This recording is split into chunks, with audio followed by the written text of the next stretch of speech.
welcome our Executive Committeeman, David Gaskin, to our breakfast meeting this morning. How you doing today, sir? Oh, just fine. Just fine, Bill. Now, you have been very helpful and supportive of me as a new chair, as well as for the other new members of the Executive Committee. How long have you been part of the Greenwood County Democratic Party? How far back do you go? Oh, back at 86, I think it is. Wow, Right. I bet things have changed in the, almost 4 decades since then, huh? Right. It sure has. And I've seen a lot of the senators. Well, we was trying to elect senators and mayors and so forth for Greenwood County and county councilmen and so forth. And I saw a lot of changes. And I just thank God I was part of it. And some we won, some we did not win. Hmm. Now, you Yeah. come across as a person who likes to be involved. In addition to being an executive committee man, do I understand correctly, you're also a neighborhood president? Yes, I am. What neighborhood is that? Uh, Southview, Okay. Southview community. Hmm. So you run that territory, huh? You're the big boss man? Right. I am the only man figure that left in our neighborhood that are capable of doing some of the work. For most, we have about 3 or 4 men left in the neighborhood, but they're not able to do. But most of our older heads have deceased, and so it falls upon my hands now to keep it going. I mean, what few ladies and some of the men that we have here that are young that moved in the neighborhood. So we haven't got them in full force of working. Yeah, we gotta get the younger folk involved. Even I'm starting to feel my age. Hmm. In addition, you're also a very active member of the Bailey Bethel AME Church, right? That's right. Yes. Yes. Where I served there as a lay president, that's a lay organization throughout the Abbeville Greenwood district, which I am the first vice president of the Abbeville Greenwood district. And I also was the president of the Piedmont Conference of the AME African Methodist Episcopal Church, a lay organization as well. I've been serving there quite a few years. I said back in the early 70s, I was inducted into the lay organization of the church. And I've been working ever since all my life. The time I went into the military and when I returned. You invited me to speak there last year, and Reverend Quincy Baylor was the pastor of the church. Is he still the pastor, or has it got new leadership? We have new leadership right now, which is our presiding elder of the Abbeville Greenwood district. He's doing the service because we do not have a permanent pastor right now. Now, did I ever tell you how nervous I was to speak there? I'd never spoken at a church before, down here in the South. Right. So I did not sleep very well the night before. I'll confess that Oh, now. my goodness. And you know what? It really was not a big deal. It was such a warm, welcoming place, and it was so different from any other church I had been to up until that point. And since then, I got a chance to speak at a number of other churches in the area, but that was the first one. What a good group! What a good group! Yeah, we was glad to have you. Everyone was so surprised we haven't had anyone to come in per se and do that in a while, and so we didn't sense that you were nervous. It seemed like you took the bull by the horn and you went with it, and we appreciate your effort and what leadership that you does for the district. Right. And so we thank you for it. Well, I'm glad you gave me the warning up front about because this was held outdoors because of COVID. Right. And the congregation tends to be vocal when you're inside a church, but when you're in a parking lot, they tend to honk their horns. Horn, right. I swear, I think I might have just jumped out of my skin if you hadn't given me a warning ahead of time. All right. Well, I I'm glad you remember, were ready. yeah, I remember, I went back and looked at what I spoke about, and I remember it was about trying to relay the importance of voting, and I'm sure Right, it was just literally preaching to the choir. And I right, had touched on the Freedom Summer murders back in '64, when those three young men were murdered by local law enforcement for trying right, to register African Americans to vote. And you know what? It's been 6 months since I spoke there, and here we right. are again facing a wave of voting suppression across That's the true. country. Have you seen that? Yeah. Yes. And it is amazing how our brother, they say they are brother and sister of the human race, and they are human beings, and how they try to do and just downtrodden the other part of the people that just want to vote, cast their vote, which our ancestors fought hard and died to do this. And so, in other words, they want to keep us back. And well, it's not only just a black; it's just anybody that will come against their philosophy, what they're trying to get over to the people. Hmm. Now, do you see churches like Bailey Bethel and others in the AME and even in the Baptists and others getting involved in defending our right to vote and trying to turn the tide? Oh yes, oh yes, oh yes. Because I don't know you, Reverend Thompson. He's a colleague of ours too, as well, in the AME Church. He when he came down did a service, he talked about that too, encouraged the people.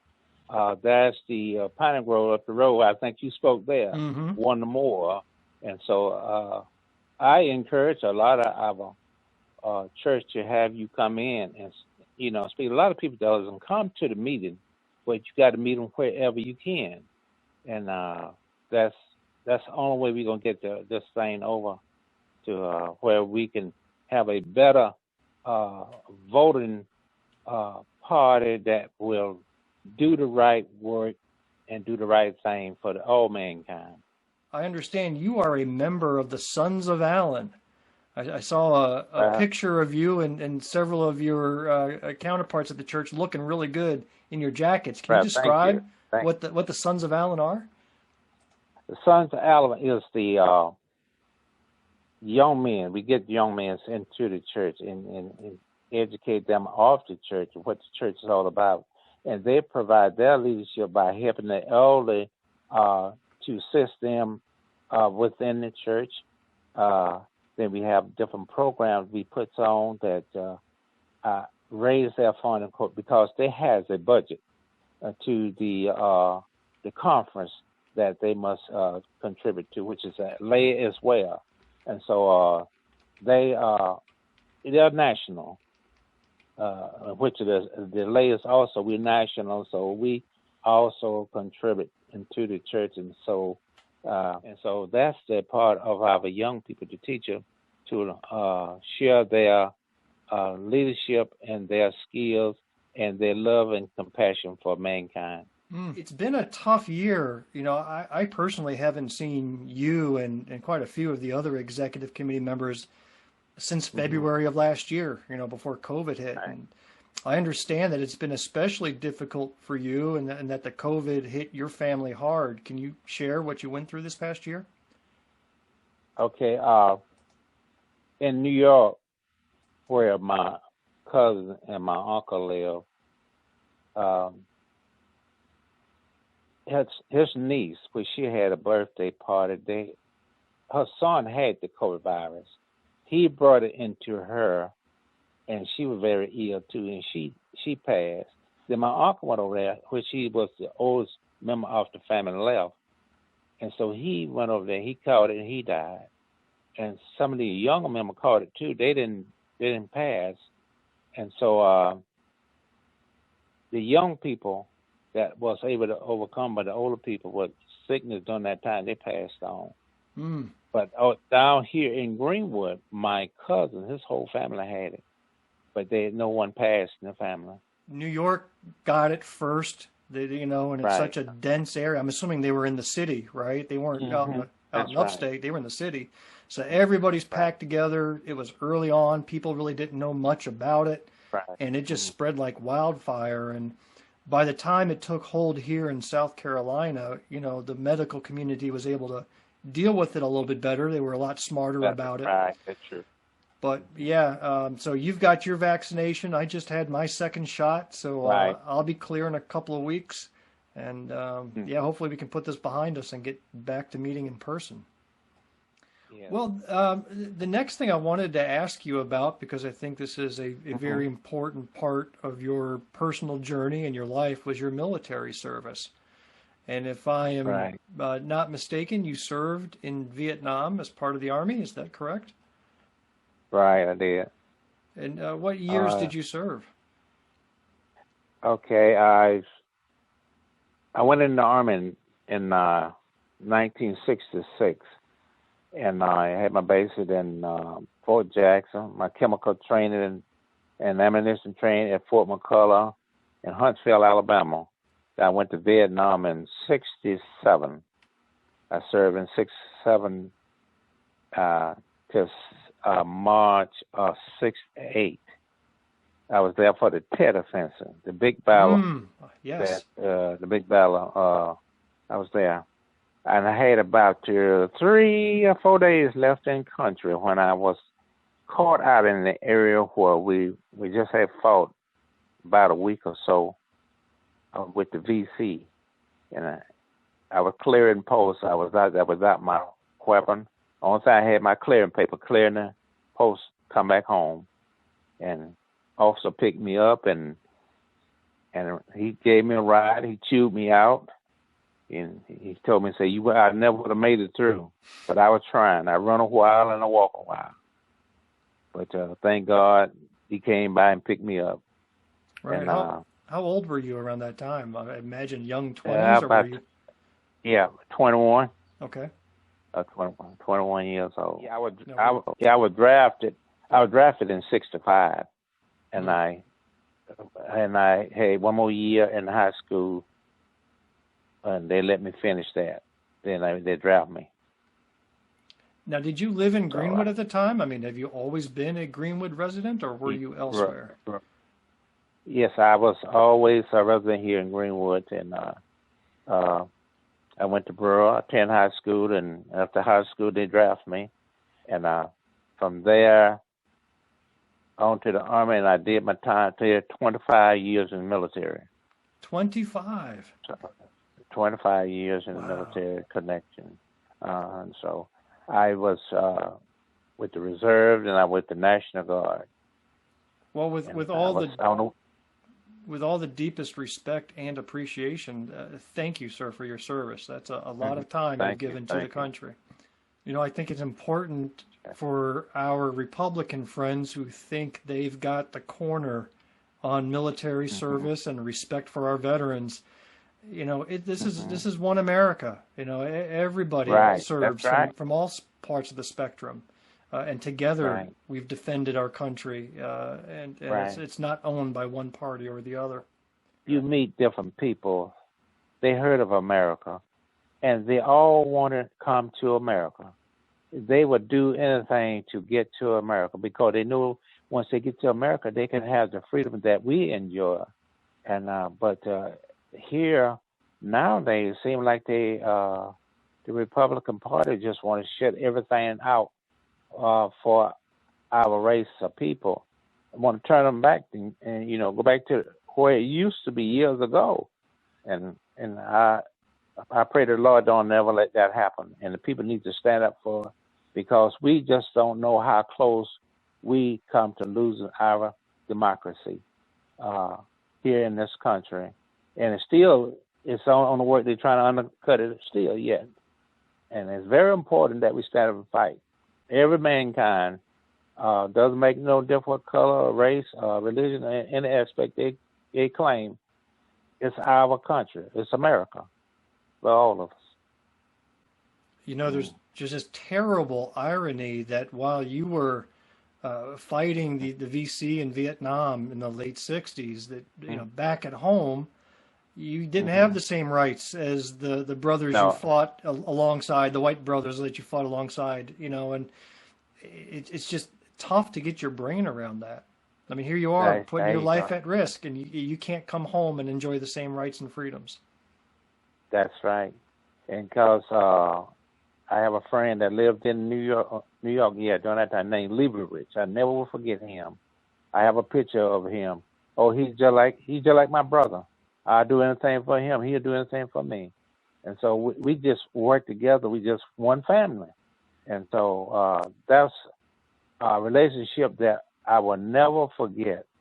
And until those people who have called themselves, they standing for this country, experience something like that, they will understand. They won't want to take the freedom and liberty from other people. Mm-hmm. Yeah. Well, speaking of relationships, tell me when you met your lovely wife. How long have you two been together? Oh, now you won't get in something. I told you you needed to do your research ahead of time. Okay.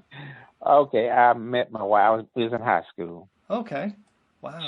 She was in a ninth grade. I was in the 10th grade, and I started dating her, going to see her. My dad had an old car, 56 Ford. I used to go and see her and so forth. And so I got engaged before I went to Vietnam. And we were still going together and everything. David, one last question. And this is probably the most important one. How did you learn to grow such delicious corn? Okay. Well, I tell you, I work at it, and I till the soil real good. And where the soil be able to grow the corn real, and where the roots can go down and get the water. And so it takes a lot of time and effort, and put a little fertilizer to it. The fertilizer keep it, green and pretty, and just hope and pray that we get a good season. I'm working on it now. I won't forget you. No. This was not a call for corn. I just have to tell you that it ain't ready. It's not ready yet, but I'm growing. They get ready to grow. If I was ever forced to fend for myself and grow my own food, I think I would be dead by evening. Oh no, you'll learn. You'll learn. So I've been after it. I've been doing this all my life. I was taught by my mother and father. We had gardens and stuff like that, and I learned how to grow certain things. I work in my flower garden. Same way, I do the same things. I put time in it, and you have to be patient with it. And so it just take a little bit of love, loving, tender care, and praying that the Lord give you a good crop. That's a good metaphor for a lot of other things we do, including political action. You sometimes want change overnight, but you really need to have patience. You need to work hard. You got to keep it up.